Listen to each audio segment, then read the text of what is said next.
Hi, and welcome to All Things LGBTQ Plus Youth Edition. Today is July 16th, and we will be talking about labels. My name is Jules Caserta, and I use they, them pronouns. My name is Oliver Caldwell, and I use they, them, he, him, and ze, them pronouns. Okay, let's get into it. What do we mean by labels, Oliver? Yeah, labels are, well, first of all, we're going to be talking about labels in terms of LGBT plus stuff and not in terms of, because labels is like, that's a thing that can be applied to many situations, but we're going to be talking about that in terms of queer terminology. So a label is a word that people use to describe their identity or their gender or something related to gender, sexuality, romantic orientation that helps them describe their feelings in like a concise way that's just one or two words. Mm-hmm. So I have a question for you. Mm-hmm. Is a label something you can choose? Yes. At least in this community, I would say. Yeah. So as a queer person, you have the power to like choose what label you feel best describes you, or what label I would say as a like person, you can kind of do that. Yeah. So everyone's free to label themselves and shouldn't be labeled by other people, is what I would say. And going into examples of that, our label specifically, what we chose to label ourselves with, and as examples to what we mean when saying labels, real world examples. Mm-hmm. Yeah, so people talk a lot about labels, but a lot of the time it's just sort of like, yeah, labels exist, and that's like as far as the conversation goes because nobody can put it into context. But as far as what labels actually look like in everyday conversation, they can actually be really helpful when you're like first meeting people or when you're explaining your identity to people. So, for instance, I tell people I'm trans, and that's a label I use because that's like an easy, quick way for me to convey like information about my identity without going into a description. Yeah, like I do that too with like I'm queer. It's very broad, it's very simple, and it's not like I have smaller labels inside the word queer, but I just use that as a general, so it's like not straight, not cis, that's me. There you go. Yeah, I think a lot of the time people have labels that they, like broad labels or just certain labels that they use when introducing themselves to other people or when they're talking to other people, and then like some labels that you might not, that are like super specific that you don't need to share necessarily, but that it's like good to have just within your own mind anyway, so that you like have a way to describe yourself. Yeah, you also can if you want to, like if the situation like presents itself, you can like, I've had to go into like really small details about like all my labels, but I'll never go up to be like to someone and be like, hi, I'm a panromantic genderqueer human, because first off, they probably don't know what that means. Yeah. As a general assumption, most people that I talk to don't know what I mean by panromantic genderqueer. I just only talk to like trans and gay Unless people. you're Oliver, and then all of your friends all are my queer. friends are queer, so they all know what I'm talking about for the most part. I have like one straight friend. Shout out. Shout out to that one straight friend. My one cishet friend. Literally one. Okay, moving on from that one friend. Yes. So for like what is frick? What are you talking about? I'm trying to talk about that part. Okay, so I think there's a lot of like misconceptions about what some common labels mean or what they are. So we're just gonna like go through the acronym LGBTQIA and define what each of those letters means, because that might be something you hear a lot. Side note, we are so good at transitions. Yeah, we're not organized. We're great at this. We arrived here 5 minutes ago and wrote down like 2 things. Everything. We've been exposed. Okay, L. L stands for lesbian. Right? Yeah. Right? Yes. I'm right? Okay, good. A lesbian is a female who's attracted to other females. Mm-hmm. Yeah, and keep in mind that all these terms are flexible to how you identify, so this isn't like, there isn't a dictionary definition, but this is the one, like these are the ones that are used really commonly. broadly accepted as what these terms mean. Yeah. G, that's gay. Yeah, so. That's gay, guys. So gay is a word that's evolved a lot, and right now it's sort of like within the community, it can be used like as a blanket term and to cover a lot of different identities, but generally it means either a man who is attracted to only men or just someone who's attracted to their same gender. So like non-binary people can be gay if they're attracted to only non-binary people. Yeah. I know the two of us, I've called myself gay a lot, but I am not homosexual. Yeah. If that makes sense. It probably doesn't. Yeah. So you can use it like you can just use it to like quickly and easily describe your it's also complicated identity. Like, very quick and easy to describe the community. Some people say you can. That's what the word queer is for, but I personally think they're both. They're interchangeable in some cases. Yeah. Yeah, and okay. Also, I feel like queer covers gender more than gay does, because gay, your gender can't be gay. I don't think so. Yeah, I mean, like, when I hear the word gay, typically I'm thinking about, like, sexual and romantic orientation rather than gender, and I think queer, like, covers all of it, and it's just, like, you can say you're queer, and that can be talking about your gender or your sexuality or both, whatever. Yeah.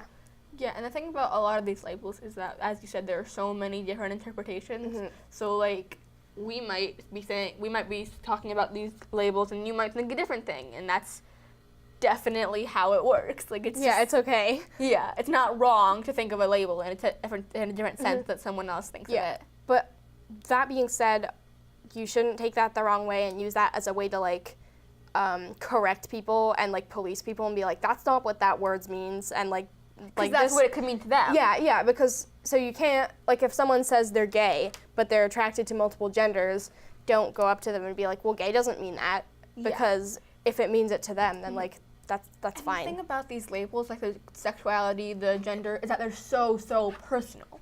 They are something that you choose, like you choose that word, you don't choose all you choose the word, not the orientation. Exactly. It's something that you use to define yourself in such a big kind of sense. Like, your gender and your sexuality and your romantic orientations are big parts about you. Yeah. So that the fact these words are so personal and individual that there's almost no one definition for a word. Yeah. Moving on from that little rant. B, bisexual, attracted to two genders. And some people, okay, do you want to talk about the difference between bi and pan right now? Not right now. But I do want to mention that bisexual, a lot of people think that means like attracted to men and women, but it doesn't necessarily mean that. You could be two genders. Yeah, two genders, which could be like literally any two genders that exist. So it could be like gender queer people and men, or it could be like women and non-binary people. It could be like any two genders or more than two genders. If you choose to label yourself that way, you can still call yourself bi. For the longest time, I identified as bi, but I was attracted to multiple genders, and then I was like, oh, maybe not. But I did, and I was in that moment attracted to multiple genders. I just didn't know it yet. Yeah. I was just confused. Yeah, and also you could, if you had felt comfortable with it, you could have kept that label and used it as like a broad, like vague term that doesn't necessarily mean everything about me vague. Okay, Q. Wait, no, crap. T. T. Trans. I'm gonna give you that one because you're the one who identifies as trans. I'm like the token trans kid here. Just talk, Oliver. Just talk. Okay.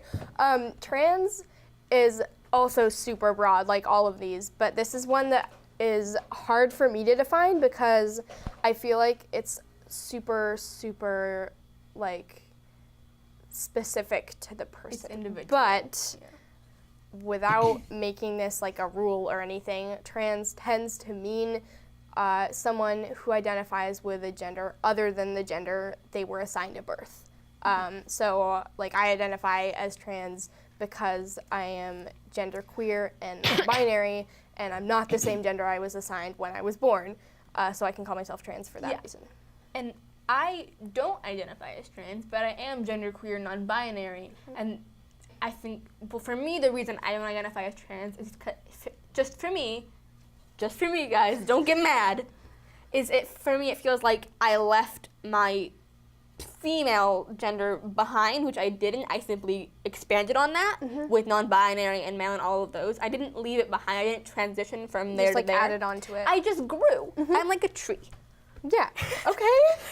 No. Yeah. That's I should stop trying to do metaphors. No. That's a really maybe, but that's a really interesting example of how that word can be used because, I don't know. It's just interesting for me to watch how other people like interpret labels and how they think about their own identities. Like for me, I don't feel connected to whatever I used to identify as, whatever that was. So I use the word trans, and I also feel whatever that was. Yeah, I talk about that phase of life. I also feel like for me, even if I did identify partly female, I would feel okay using trans because I think trans is a word that's really like powerful in that it can evolve to fit whatever you feel that's outside of just only the gender you assign at birth. Yeah. And like that like didn't make any sense. No, that makes sense. It's fine. That makes total sense. Okay. And yeah, what you were saying about like how here's an example of two people who could use the same word if they wanted to, but don't. Yeah. And the thing is, the big thing is that we both respect each other. Yeah. And think that both identities and labels are totally 100% valid. Yeah. I don't care how you identify as. You don't care how I identify as. You don't care what labels. That's the whole thing. Yeah. As long as you respect their labels, they can use whatever labels they want. Yeah, and like just don't be an ass. Yeah, pretty simple. much. It's just like it's good to know people's labels because then you can be respectful. Because also, people might not like in conversation. People might not like being referred to a certain way. Like, I don't want to refer to you as trans in a conversation if that's like not comfortable for you. And I don't care. yeah, it's just, but it's like, yeah, it's good to know. I don't know where I was going with that. No, that makes sense. But also, like, in conversation, no one's, like, gonna walk up to someone, greet them, and be like, hi, I am a homosexual. I mean, it depends who you're talking to. It depends on if you're talking to Oliver. Oliver If you're talking to me, then you are welcome to walk up to me like that. All the gay. I would love to meet someone who introduces themselves as homosexual before You saying their should name. be that person. I am that person. You are that person. Moving on. Q. The one that comes after T. I should get this right by now. Q, queer or questioning. And Q is an interesting one in the LGBTQIA plus in the acronym because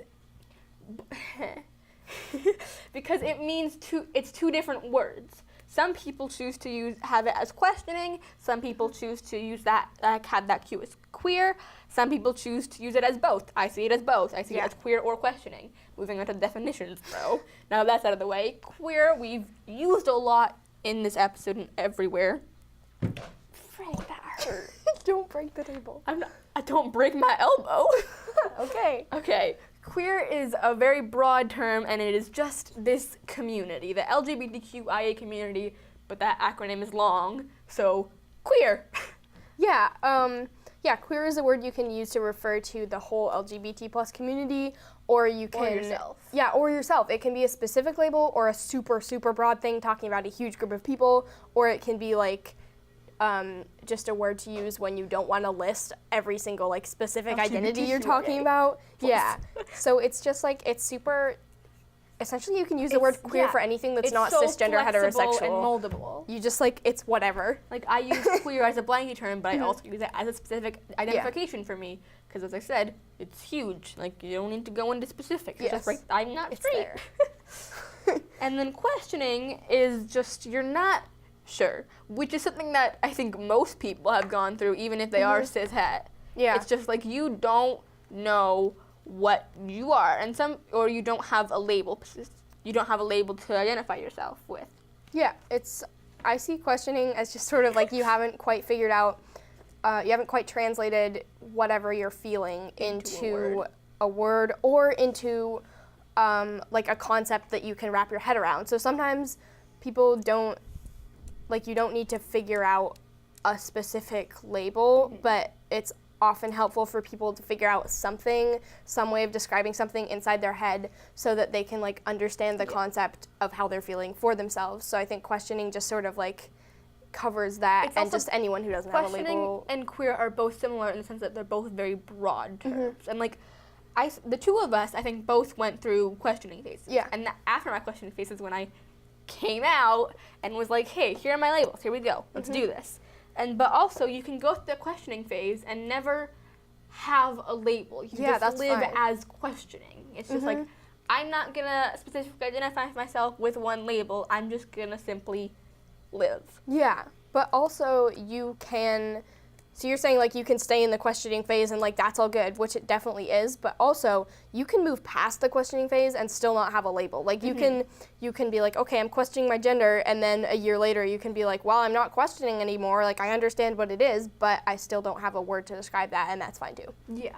And again, like we said, labels are so individual and personal. It's just like, it's up to you. Yeah, it's hard to like define a lot of them. stuff because stuff has evolved so much and language is changing, and it's just like all of this stuff is so individual. This is just like a basic guide to how to use these words, I guess. Maybe in a few years this will be completely useless. Yeah, this might be irrelevant, but I feel like most things we do are just completely useless. Anyways, before we get into that crisis, you take it away, because I don't know a lot about I.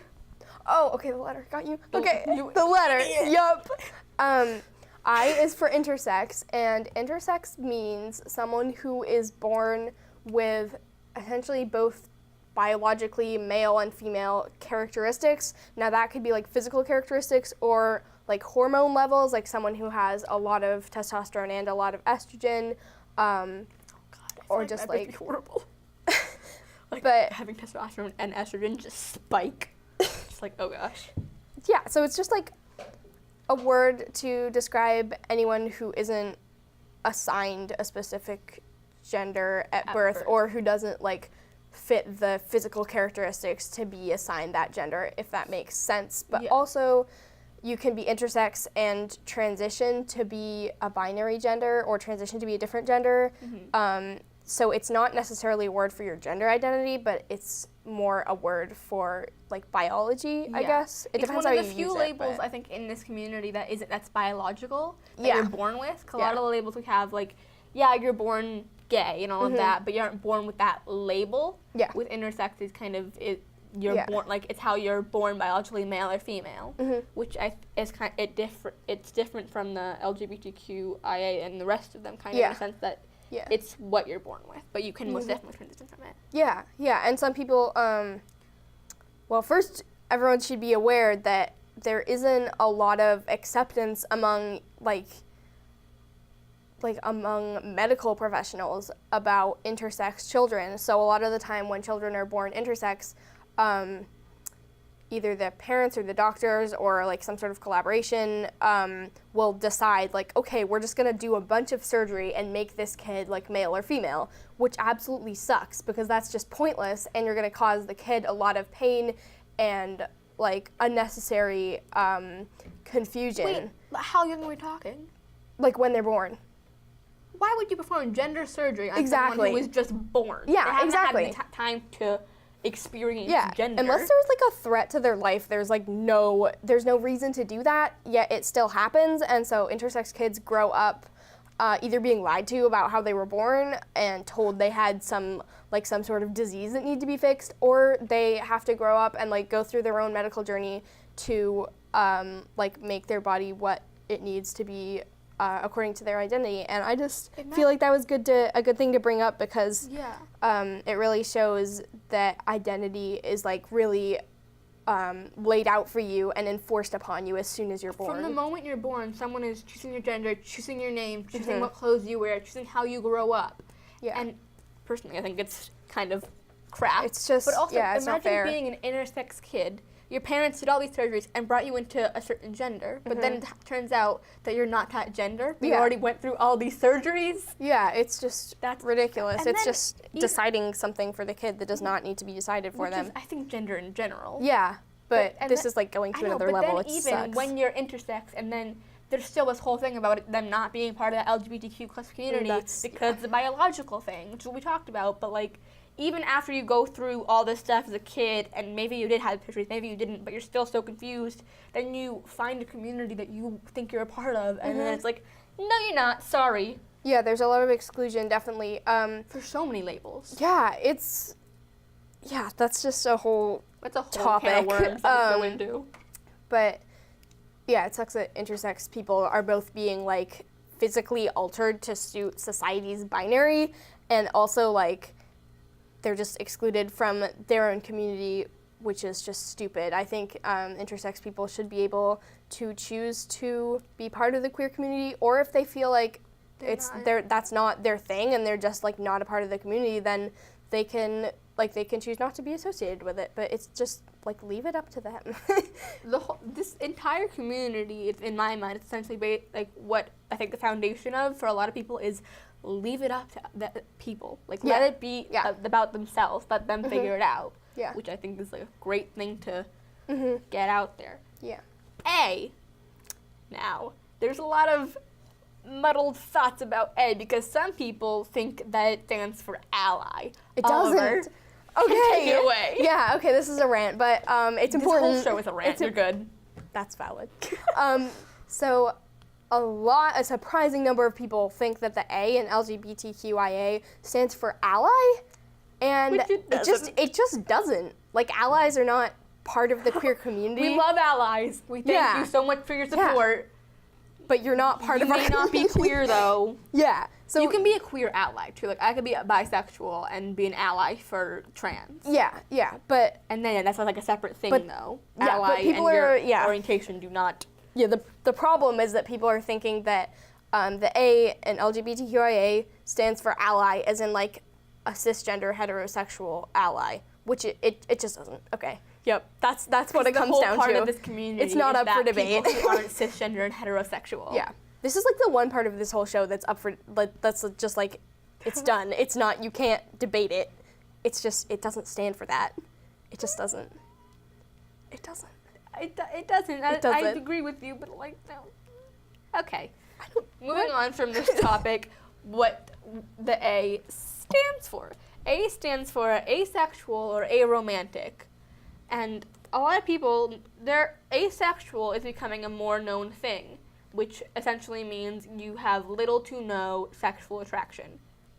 And I've seen it a lot, that people are starting to, like, understand it as a thing, which is fantastic, and aromantic is still kind of, like, unknown a little bit, but it's little to no romantic attraction. And the thing about these two terms is that, like most things in this community, they are a spectrum. They are a huge spectrum. So within the asexual community, there are a bunch of different terms, like demisexual. Yeah. So I don't know all of them. Yeah. So demisexual and demiromantic are like the ones that fall like right in the middle of the spectrum. That's debatable, but like roughly, because like demi half, you know. But demisexual means that you don't experience sexual attraction until you've developed sort of like a bond with someone, or once you actually like know them. And essentially, it just means that you can't just like look at pictures of people or just like see someone for the first time and think they're like experience sexual attraction towards them. Like, it doesn't work that way for people who are demisexual. Same goes for demiromantic with romantic attraction. Yeah, so that's just one example of how the spectrum is huge. Like most things in this community, again, it's a huge spectrum, and there are so many different identifications. A lot of them we don't know. Yeah. And the thing about, like, I identify as asexual, meaning I've experienced little to no sexual feelings. I'm very young, but we're not going to go into that right now. Another can of worms for another day. But I don't identify as a romantic because I still definitely feel romantic attraction. And a lot of people think that sexual and romantic attraction go hand in hand. They do not. They don't. They absolutely don't. Yeah. They're different. They're very separate, because a lot of people think, well, what's romance without sex? Or how do you... So, like, vice versa. Yeah, how do you have sex and not feel romantic attraction? And it's like...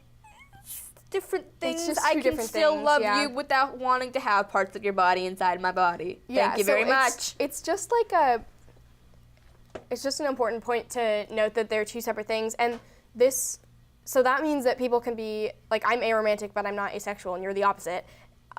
Yeah.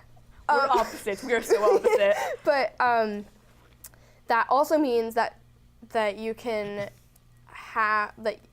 Okay, I don't know how to say this. This goes for more than just like aromanticism and asexuality. So like, you could be like biromantic and pansexual, or you could be like, homosexual and biromantic, and they don't always like line up. So you might feel sexual attraction towards certain genders and then romantic attraction towards other genders or the same genders. Things, yeah, they're guys. just two different things. So it's just good to keep that in mind. And also when people say that they're, like if someone says they're bi, don't just assume that means like they're bisexual and biromantic. Yeah. Like a lot of the terms that are most widely known in the cishet area are bisexual, homosexual, all of these ending sexuals. A lot of times the romantic attractions aren't really it's not really talked discussed. about. It's just kind of there, but at least in this community, even in this community, it's not discussed a lot. Yeah. So like I'm asexual, I'm pan-romantic, if we're going, but like I'll just say queer to the public because it's a lot easier unless we're going to go down into the nitty-gritty of all the labels. So yeah, what was my point? I forgot my point, you guys. I guess it just means that like there needs to be a little more talk about like what romantic attraction is and how it doesn't line up with sexual attraction necessarily. People think they're hand in hand. I thought they were hand in hand growing up. Yeah, it's common to think that. Yeah, until I took charge of my own education and started to learn about all these other things. Yeah. You're not taught this crap in school. You're not. You should be, but you're not. That's a whole We other had to figure this out on our own. Yeah. It was a mess. It still is a mess. Yeah, that also I think connects to what we were talking about questioning, which is something I was thinking about when we were talking about it, but then I forgot it. But I think, good job, yeah, I think as a queer person, you are sort of like, you're started out really thrown off from what your identity actually so is confused. Because you're told like, yeah, you're cisgender, yeah, you're heterosexual, and like maybe people don't directly say it, maybe they do, but it's just sort of like this unspoken thing, like this is what you are, and then to actually find your label and realize your identity, you have to go through this whole complete overhaul of like getting over the fact that you're not what everyone's telling you are before you can actually go and explore your identity, which is I think why a lot of queer people think a lot about labels and like discuss this stuff a lot because we were forced to. And like cisgender and heterosexual people don't have to think about the fact that they're cisgender and heterosexual because they've never had to have a time when they were like, oh, I'm actually not this. Yeah. Because they were like the default. And I also think that's proof of how labels can change. If you want to see how much labels have changed, I used to be straight, I used to be cis, and look at me now. That I used to be straight and cis a year ago.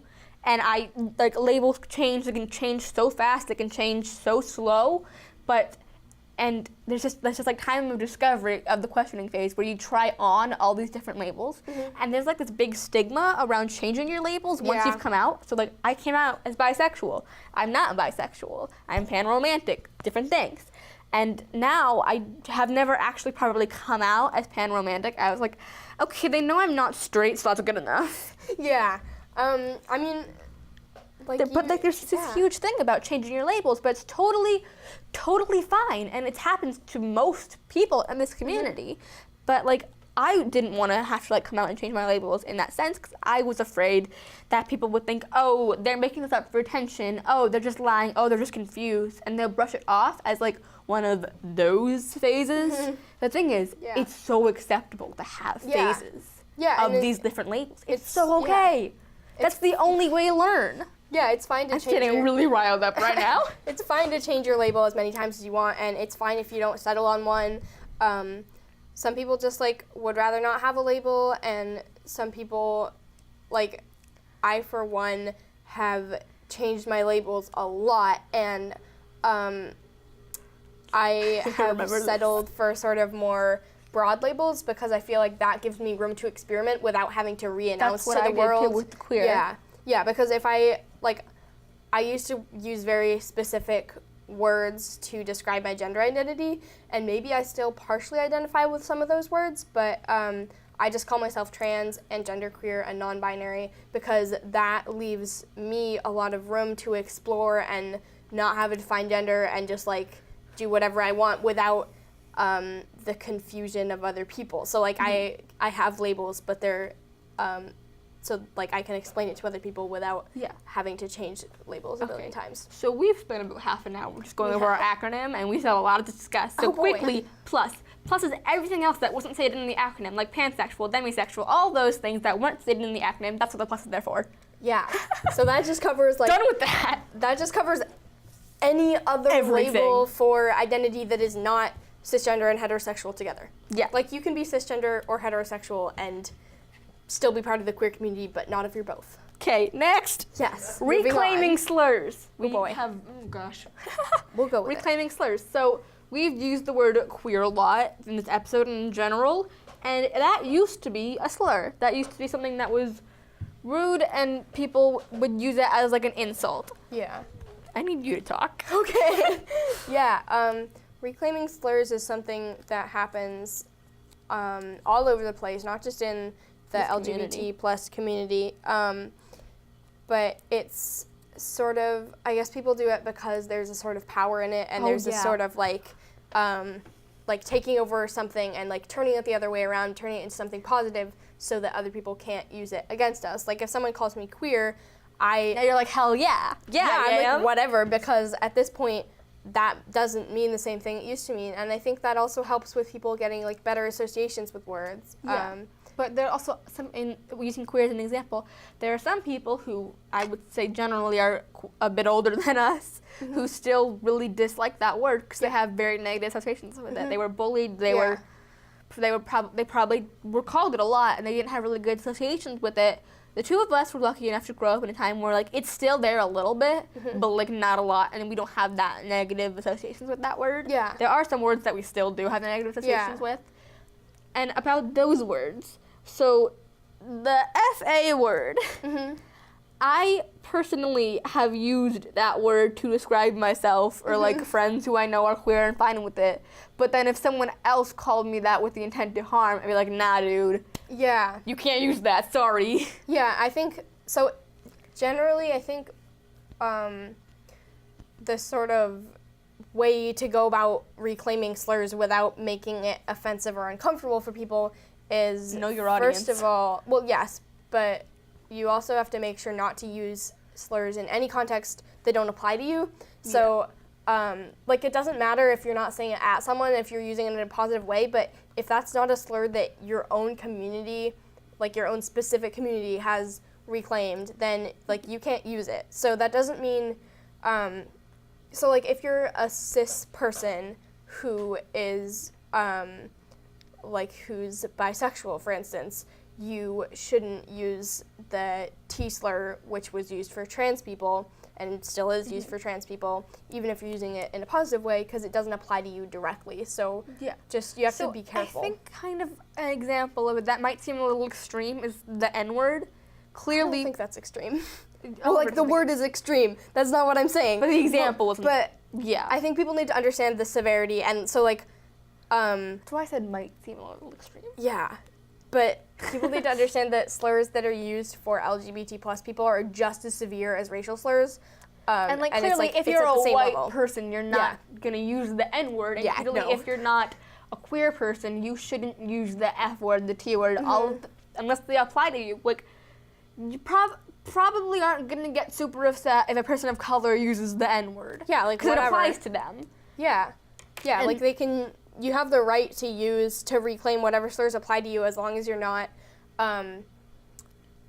like, making other people uncomfortable by it. And what I mean by that is, like, people can, like, as you said, people can get upset about slurs and people using slurs at them in a friendly way because of bad associations, and also slurs can be trigger words for some people. Yeah, so definitely. You just have to, like, even if you're using it in a positive way, even if it applies to you, you have to be careful no matter what, because it can just negatively affect people. Yeah. Words, whether they're positive, negative, slurs, normal words you hear every day, have power, a lot of it. Power to hurt, power to harm, power to empower people and make them feel amazing, but they also have the power to completely tear someone down. Yeah. And the thing about labels and slurs and words in general is you have to be so careful how you choose them. I've definitely hurt people with my words before. I wasn't careful of how I chose a sentence that I said, and obviously you feel like crap for it, but you just have to be so careful with your phrasing, with the words you use, especially when it comes to labels and slurs and all that kind of stuff, because they can be so harmful, but they can also be so helpful. Yeah, no, definitely. That's just like goes for everything, I think. Yeah. But yeah, it's a little bit difficult. It's hard to navigate too. Reclaiming, yeah, it's hard to navigate reclaiming slurs in general because, like, sometimes when I'm talking within certain groups of people, I'll use the T slur either referring to myself or I'll use it. I've never heard you say that. I'll use it in conversation, either like telling a story or in whatever context. I never use it at people, obviously, but I find it super hard to figure out when I should use it and when I shouldn't. So I only use that word when I'm around a small group of people and when I'm sure that every single person who's going to be hearing me say that word is okay with it, because like I don't want to use that in a larger group of people or like on TV because don't do that. Yeah, because I don't want people to be offended by it. So it's just honestly, like be careful. The way that I kind of think about is like think of it as like swearing in front of your mother. Like you don't, in my opinion, and I don't do that. Never I have been an accident, but we don't talk about that. But like it's a word. There are words that you can and can't use in front of certain people. Like you can't swear in front of your mother. You can't use the T word in a bunch of as like a harmful word or in front of certain people because it's a triggering word. You have to know when you're allowed to use these words, when you can use these words, when you should. Again, like swearing in front of your mother, you don't do that in the same sense that you don't use the T word when it can be triggering to someone. Mm-hmm.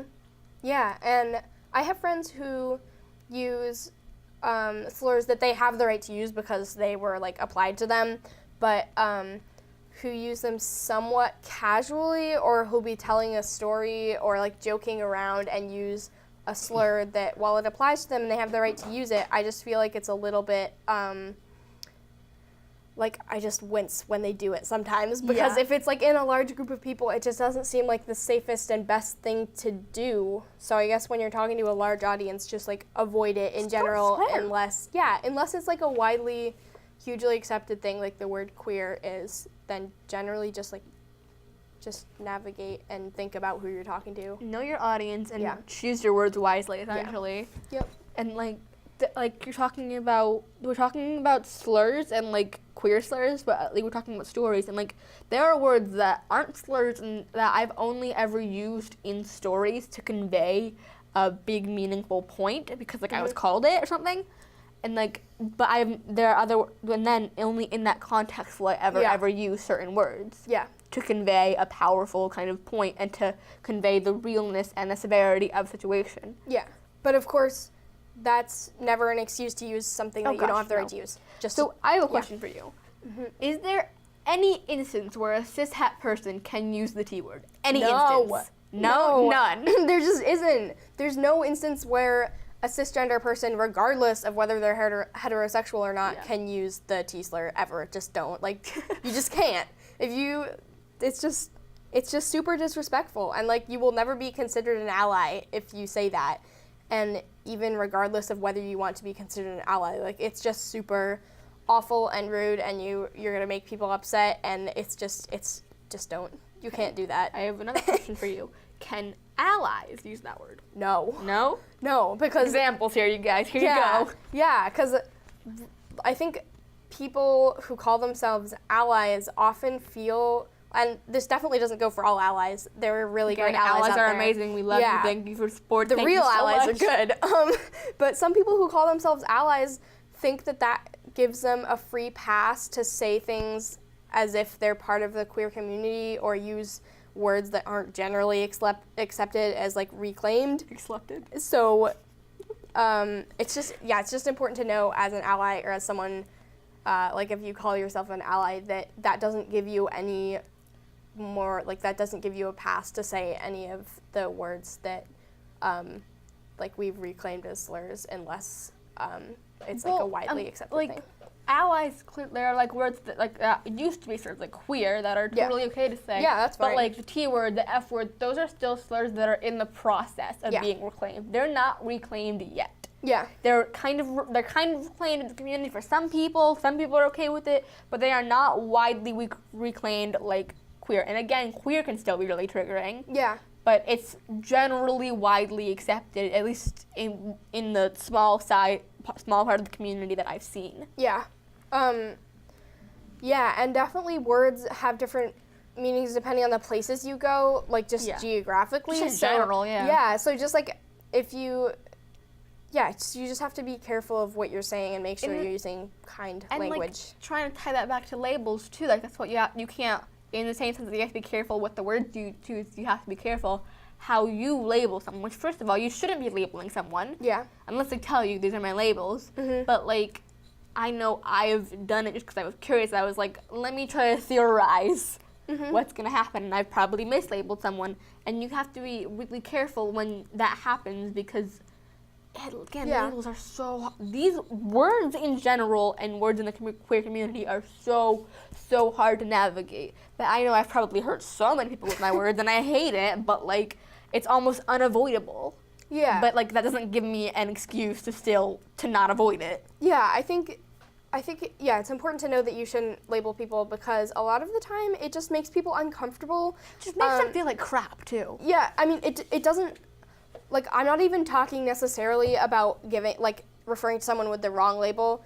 Like, sometimes people will just say, like, this person is this label, and they'll be like, well, no, actually, that's not my label, and that's, like, frustrating. But also, even if you're using their correct label, sometimes it's just best not to use someone's label necessarily, because if someone introduces especially in conversation. Yeah, if someone introduces me as like, hey, this is Oliver, my trans friend, like, unless we're in, like, there are very, very few situations where I necessarily want to be introduced that way, and it's not about wanting other people to think I'm not trans. It's just about the fact that you're throwing me into a box as soon as I'm being, like, presented to someone else. So it's like, this is my friend, and you should know that they're trans because apparently that's just, like, something you need to know. And it's just not.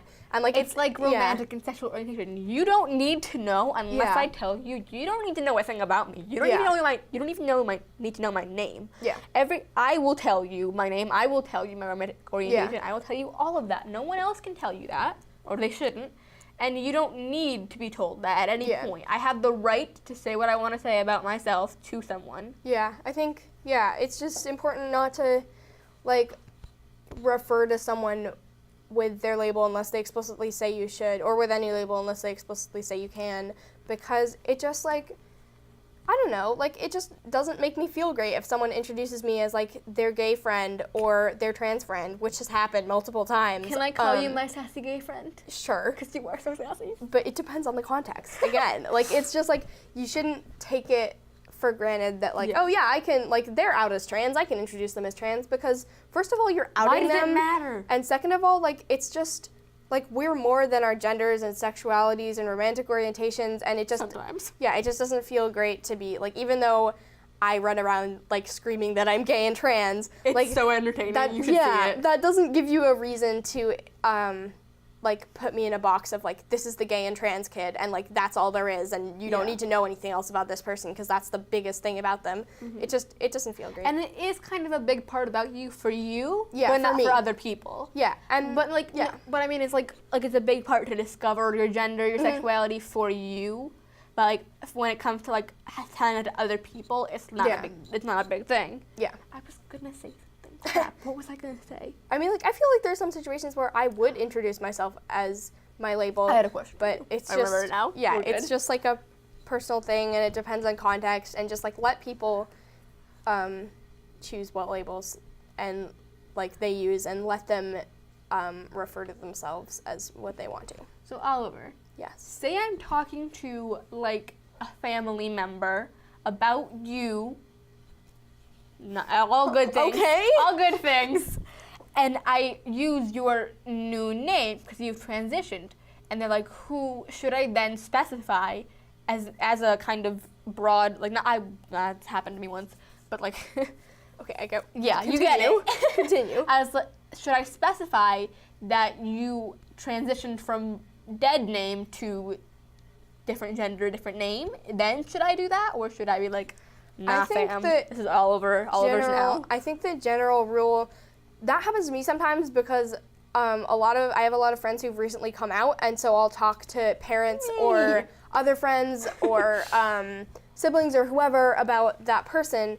And what I try to do is avoid dead names at all costs. I will give them any other thing to describe that person I can. So I'll be like, they were in your orchestra class in 2008. Like, I will say anything I can except for that person's dead name. Oliver, all of your friends were like 2 in 2008. So what are you talking about? So just like try, my advice would be just like try to use any other context, any other describing words, anything else you can to help that person remember like who I am instead of saying my dead name. And it just like, I think like it's just super uncomfortable. So yeah, especially when you're not there. Yeah, so it's like, I mean it's an awkward situation. For this person like, now, crap. Yeah, like it would be an awkward situation to be put in, and God, like I feel uncomfortable when I'm in that situation because I'm like, what do I say? Yeah. Because some people, like, I don't want to say that person's dead name, even if the people I'm talking to know their dead name. Like, it's still uncomfortable and just disrespectful. Yeah. So just, like,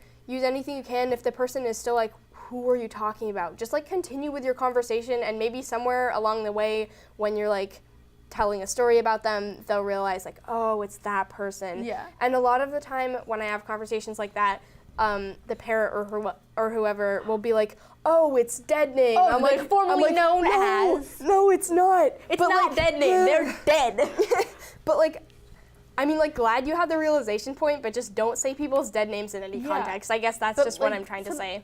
I gave you the question, and a thing happened to me, and it was you. And my friend of mine went formerly known as dead name, and then an amazing friend of mine went, you don't need to introduce them as that. Yeah. And I just looked at them and I was like, thank you. Wasn't this just in a story that was like completely like everyone knew who I was, and then they just like said my dead name? Yeah. Just be like, oh, hey, by the way, they're trans and here's their dead name. Yeah. Like, cool. So I was telling a story about Oliver, and then a friend of mine went, formerly known as, and I was like, they all know who Oliver is. It's so Why out is of this context. important?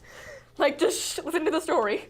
Yeah. Story time, be quiet. Like, it doesn't matter. That's just such a weird thing that people feel they need to say that, because like, and I mean, there's really no situation where that's necessary. Like, just don't. Bless my friend who stepped in and made me not have to do it, because I was like, no.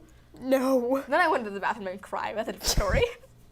I mean, it's just like, just don't say people's dead names. Yeah, that's just what it comes down to, I guess. We got really far off topic when it came to labels, didn't we? Yeah. Because now we're talking about trans But stuff. this was like, that was relevant in some ways. It was helpful, whether or not it was relevant. We hope it was helpful. I think. Let's not say it's helpful, let's just hope it's helpful. Well, yeah. Okay, broad labels versus as specific labels. Yeah, I feel like the word, we kind of covered this.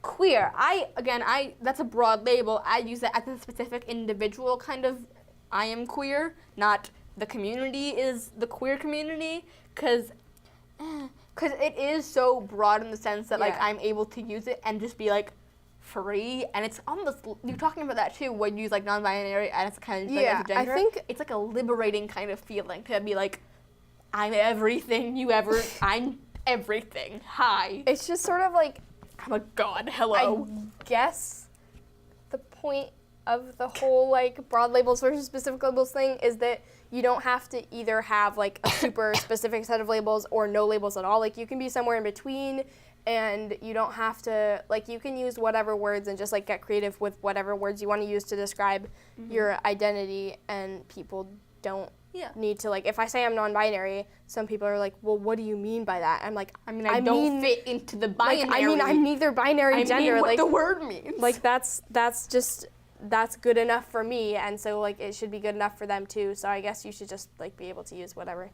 words. And that's probably a good transition to kind of end this. The takeaway from the takeaway. Episode. No, we have multiple takeaways. Okay, be quiet. We have multiple takeaways since we talked about a lot of different things that kind of bounced around all over the place. Labels, use what labels you're told to use and respect those labels. Don't be an ass. There's your takeaway. Yeah. I think and then for the using like specific words and how to choose your words, know your audience, know when to use it. It's really hard, and know that you're probably gonna mess up at some point, and that's okay as long as you keep making an effort to stop messing up. Yeah. I mean, that's something that is kind of debatable, because I think the whole, like, if you're We making... have 8 minutes, go. Yeah. I think the whole, like, if you're making an effort thing is something that... I think it's something that I've heard you say multiple times, and, like, that's all good. But also, be aware that you shouldn't use the whole, like... That's not an it's okay excuse. if you're making an effort to, like, not get people's labels right, or, like, misgender people. Yeah. Like, I've had people dead name me after months and months of knowing I'm trans. Wear a trans flag. I over wore your a head. trans flag and 5 people dead named me. I paraded through the street. It was great. Anyway, that's a different conversation. Weird out of context. It was so weird. No, it just sounds really weird out of context. It was weird in context. It was an actual parade, okay? He wasn't just walking around. But, like, I do that too. You do that. We walk around with pizza boxes and we just scream. It's great. We do. I did that, actually. It wasn't a we thing. It was just a me thing. That's true. Moving on. We're out of... No, I think just, like, if someone says you don't, like, as long as you're making an effort, don't be like, well, like, even if I misgendered you, like, you can't get mad because I'm trying really hard. Like, you can get mad and do whatever. It's just sort of, like, use people's labels and be nice and, like, have conversations with them and communicate and make sure that you're making enough effort. How about this? As long as you're making an effort and getting better, it's okay. Yeah. I mean, I think, that's, like, a good... Is that... I mean, I think it's a good takeaway, but also, like, you should, like, everyone should take that and know that it's flexible and that it depends on the person. Okay. So, like, generally, if you're making an effort, that's great, but don't get mad if someone, like, gets mad at you for messing up. So, you can... It's okay, as long as you make an effort and get better and understand that people are allowed to get mad at you when you misgender them, then you're doing great. Yeah, I mean... This sentence keeps getting longer No, I'm and not longer. saying you need to change your sentence. I'm just saying that, like, you should use that, but understand that it doesn't always apply to every person. Like, for me, like, that just doesn't apply a lot of the time, because, like, whether or not people are making an effort is sometimes really hard to tell, and it's really hard to, like, navigate, I guess. Just lick that window. Yeah, I know. So I guess just... Oh, my lord. I guess just, like, you don't need to change your statement, but that... I didn't change my statement. I added on to my statement. Like, my gender, what up? Yeah, it's just not a rule that applies to everyone. That's just, I guess, what I want to say about that, because I get frustrated when people use that. Okay, different takeaway. Respect people and don't be an ass. Yeah, so why don't we each just give our overall, like, 1 or 2 sentence takeaway from everything? Okay, you go, because I'm a mess right now. Oh, great, okay. I think my takeaway from this would be that let people choose their own labels, no matter how broad or specific that is, and just know where you are in terms of what words you can use and be respectful with your words. Okay. My takeaway is you can be whatever the hell you want to be. That's good. It's that simple. You choose who you are. No one else can do that. And you just need to live as you. Mm-hmm. That's good. Are you better with that? That applies to literally any conversation. It does. That doesn't even apply to this. queer people. It just applies to people. It does apply to queer people, though. It does apply to queer. You know what I meant? Yeah, I know what you mean. It's good. Then why do you keep attacking me, dude? Okay. I'm helping you improve. Thank you for sitting through this very, very long rant about labels. Yes. This has been All Things LGBTQ Plus Youth Edition. And we will see you next time. Yes.